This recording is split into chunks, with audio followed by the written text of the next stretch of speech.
Kumita ng pera, yan ang laging nasa isip ng isang ama na nais maiahon sa hirap ang kanyang pamilya. Kaya naman labis ang pagsusumikap ng 34 na taong gulang na si Jeronimo Lita na magsasaka mula sa Taysan, Legazpi City. Ayon sa kanya, ito lamang ang kanyang pinagkakakitaan upang matulungan ang kanyang pamilya. Kahit tirik ang araw, hindi alintana ni Jeronimo ang init na dulot nito. Ngunit isang araw, habang siya ay papunta na sa eskwelahan ng kanyang anak, bigla na lamang daw siyang nakaramdam ng panghihina. Sinundo ko yung anak ko, alas 12 ng tanghali.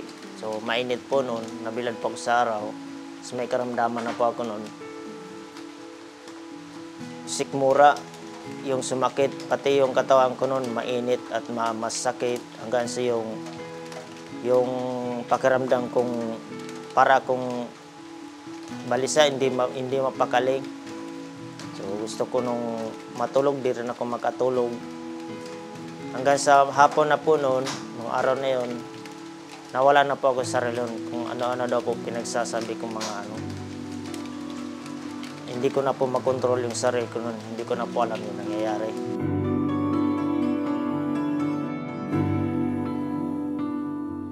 Dahil dito, napag-alaman na mayroon pala siyang dinaramdam na sakit. Kaya naman naglakas loob lumapit sa tanggapan ng Ako Bicol Tabang Ora mismo si Jeronimo. Bale, nagdaranas po ako ngayon ng stage 5 ng chronic kidney disease po. Nag-umpisa po siya ng January, ngayong taon din po. Bale, 3 bis po ako na-confine.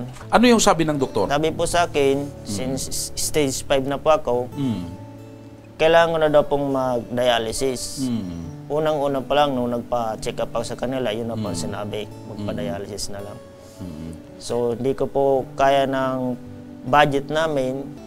Kahit nga po ngayon, hirap kami. Gusto kong magtrabaho. Kaya lang po, hindi kaya. Nandito ka sa programa ni Congressman Saldico, Ako Bicol Tabang Ora mismo. Ano ang pinakakailangan mo? Pinakakailangan ko po yung tulong pinansyal para sa maintenance po ng gamot para sa sakit ko po. Mayroon akong hawak ngayon dito na guarantee letter mula sa Ako Bicol Party List kay Congressman Saldico at Congressman Jill Bungalon para sagutin yung pagpapa-check up mo, ano? At pagtingin sa iyo ng doktor para magamit mo. So ito ay magagamit mo na sa isang pribadong ospital para ma-check up ka, malaman kung ano na yung kalagayan mo ngayon. At the same time ay kumbaga malaman kung ano yung mga dapat mong inumin na gamot, ano? O, tanggapin mo ito, Gimo. Yan. At maliban dyan, Gimo, may cash assistance pa mula pa rin sa palutuntunan ito ni Congressman Saldico at Congressman Jill Bungalon. Para pa rin ito sa iyo, Gimo. Regalo pa rin ni Congressman Jill Bungalon at Congressman Saldico para may mabili mo na kaagad yung gamot, ano? Mayroon pang grocery para sa iyo, para sa pamilya mo, nabigay pa rin ng palatuntunan ito ni Congressman Saldico. Matapos ang programa, hindi naman nag-atubili ang aming team na samahan agad siya sa Tanchuling Hospital upang makuha na niya ang ipinangakong mga gamot nito.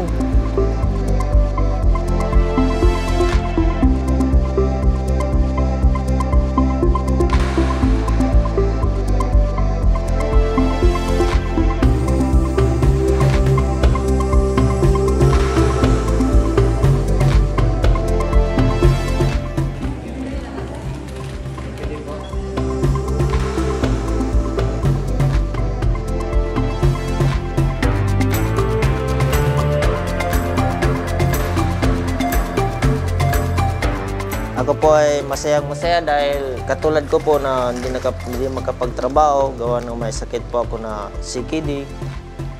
Malaking tulong na po ito para sa akin. Makalipas ang ilang araw, sinamahan muli ng aming team si Jeronimo sa tanggapan ng Tanchuling Hospital upang isagawa ang ilang kinakailangan na pagsusuri sa kanya.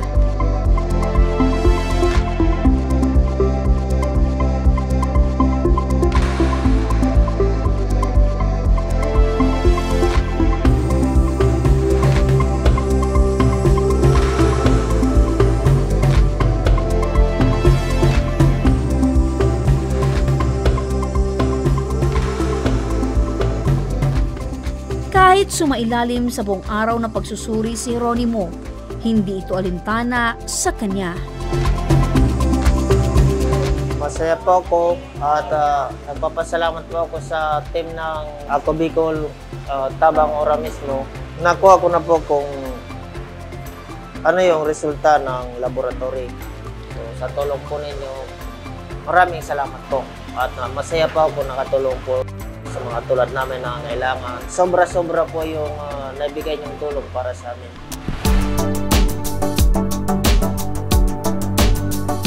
Sa kahit na simpleng pagtugon sa kahilingan ni Jeronimo, nabigyan muli ng pag-asa ang isang ama na magpatuloy lamang sa pagpapalakas para sa kanya at sa kanyang pamilya. Ito ang patuloy na layunin ng programa, ang pagbibigay tugon sa pangangailangan ng ating mga kababayan. Ito ang Tabang Ora mismo.